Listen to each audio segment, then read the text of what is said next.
Les équipes MSF n'avaient encore jamais été confrontées à ce phénomène.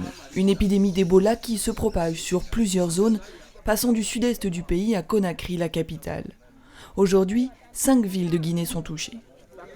On est confronté à une épidémie d'un type qu'on n'a jamais vu, une ampleur qu'on n'a jamais vue, par la répartition du nombre de cas sur le territoire. Il y a eu des cas à Nzérékoré, des cas à Macenta, des cas à Kissidougou, à Kéguédou, maintenant à Conakry. Ça nous complique énormément la tâche, les autres épidémies étant beaucoup plus concentrées que celles auxquelles on est confronté actuellement. La priorité des équipes médicales est d'isoler les patients, car la transmission se fait par les sécrétions corporelles d'une personne infectée, notamment la salive, le sang ou les vomissements. La contamination peut avoir lieu même après le décès du malade. Il n'existe ni vaccin, ni traitement pour lutter contre le virus Ebola. Notre action vise à les rendre plus forts, à faire en sorte que leur corps ne soit pas déshydraté. On est les seules personnes en contact avec eux physiquement, donc on essaie de les toucher beaucoup aussi pour qu'ils aient un contact physique, parce que là ils sont vraiment seuls, personne ne les touche, c'est difficile. Après une période d'incubation qui peut durer de quelques jours à 3 semaines, les symptômes se déclarent: fièvre, extrême faiblesse, vomissements, diarrhée et parfois hémorragie interne ou externe. Les équipes MSF sont présentes dans 3 sites en Guinée pour isoler les malades et les personnes de leur entourage qui ont pu être contaminées et construire ou renforcer de nouvelles structures d'hospitalisation adaptées.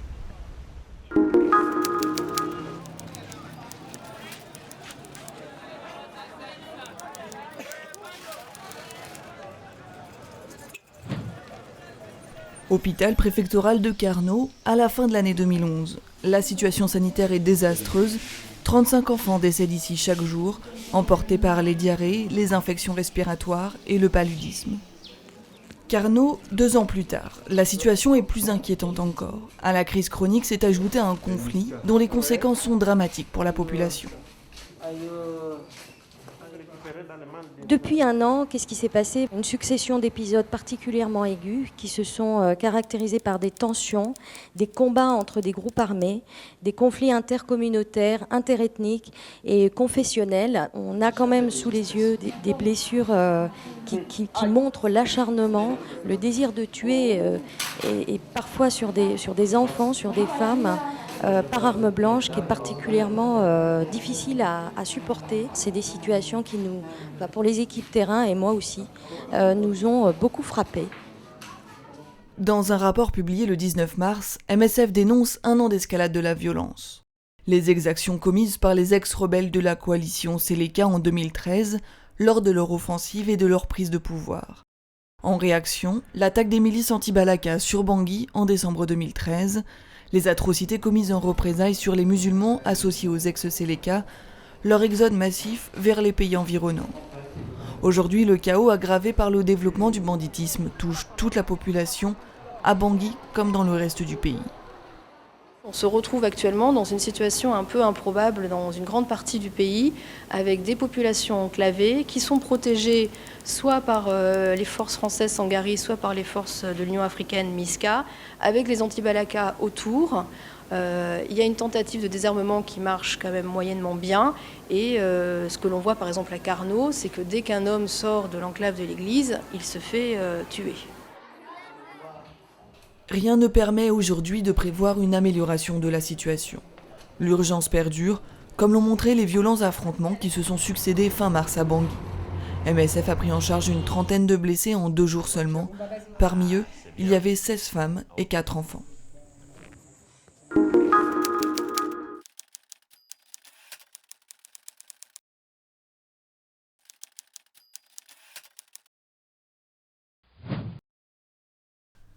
Plusieurs centaines de milliers de personnes vivent dans des camps à travers tout le Soudan du Sud, déplacés par un conflit qui risque de durer. C'est le cas dans la capitale, Djouba, où 25 000 personnes s'entassent dans le camp de Tomping. Leurs conditions de vie sont déjà inacceptables, elles vont vite s'aggraver avec l'intensification des pluies. Ces personnes n'envisagent pourtant pas de rentrer chez elles. Ici au moins, les déplacés bénéficient d'une aide et d'une relative sécurité. Ailleurs dans le pays, les combats continuent et la saison des pluies va compliquer l'acheminement d'une aide déjà largement insuffisante. Certains Sud-Soudanais ont donc décidé de partir plus loin encore. Ils ont franchi la frontière qui sépare le Soudan du Sud de l'Ouganda. À cause du conflit en cours au Soudan du Sud, les gens traversent la frontière et arrivent dans le district d'Adjoumani. À leur arrivée, on les dirige vers les camps de transit de New Manzi et au bout d'une semaine, ils s'installent dans les camps permanents. 55 000 personnes sont enregistrées ici. Chaque jour, elles sont rejointes par plus d'une centaine de nouveaux réfugiés. MSF intervient dans le camp de transit ainsi que dans 3 camps permanents. Elle y assure l'approvisionnement en eau et les soins médicaux. À Dzaipi, tout près des camps, MSF a aussi ouvert un hôpital, une maternité et prend en charge les enfants malnutris.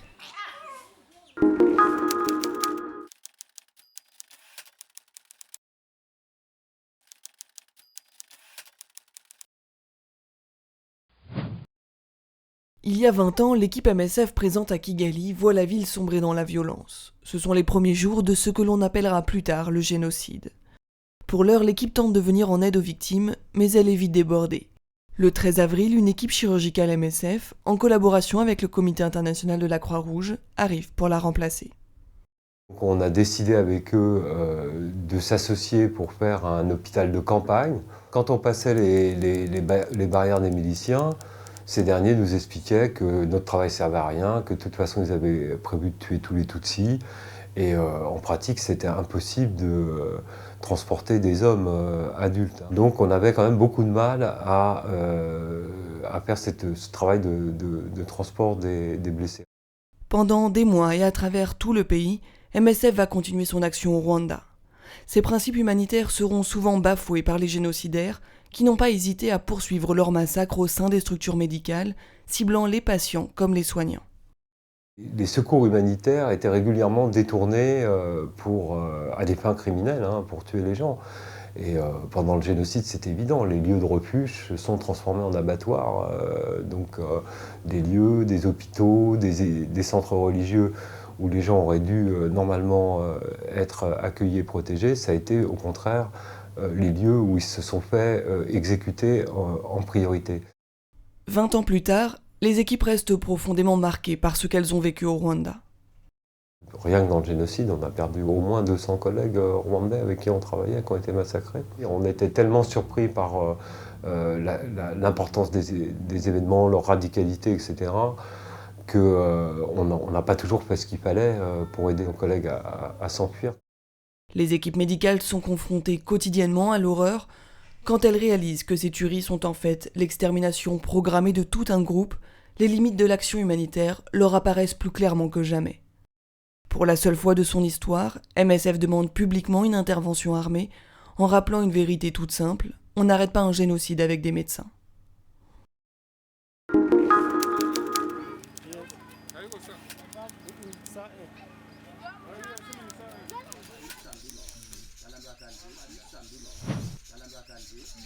En RDC, près de 3 millions de personnes ont été contraintes de quitter leur foyer. Elles vivent dans des camps, des familles d'accueil ou bien cachées en brousse. Nombre de ces déplacés sont invisibles. Ils ne bénéficient ni des services de l'État, ni de l'aide humanitaire. Augustin est arrivé à Walikale, au nord Kivu, après avoir fui avec sa femme et ses 7 enfants. On était obligés de se porter les uns les autres, sur le dos, comme des fourmis. Les plus âgés portent les plus petits. J'en portais un, leur mère un autre. Du coup, on ne marche pas au même rythme. C'est comme ça qu'on est arrivé ici. Le 3 mars, Médecins sans frontières a publié un rapport dénonçant les souffrances silencieuses de la population congolaise. La situation est particulièrement inquiétante dans l'est du pays, où les soins médicaux ne sont pas accessibles aux personnes qui en ont pourtant le plus besoin.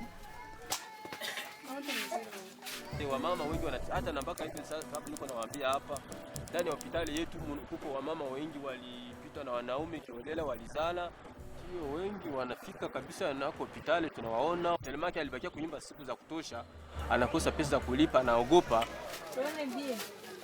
Présente dans la région depuis des années, Médecins sans frontières a compilé ces données médicales ainsi que les témoignages de patients et de soignants. Les résultats présentés dans ce rapport pousse l'ONG à demander une action immédiate pour faire cesser les souffrances de ces populations.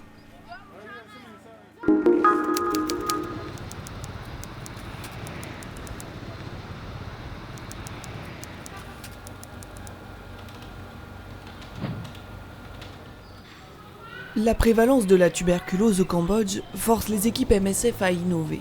Pour avoir un impact sur l'évolution de l'épidémie, il faut trouver de nouvelles manières de dépister et de traiter. Big majority of the TB patients, people with active TB inside, they are not identified by the existing system. And the existing system reached its limit. So now we need to find new mechanism, new system to identify all these persons, all these patients who have an active TB but who are no symptoms, who are not identified by the existing health system.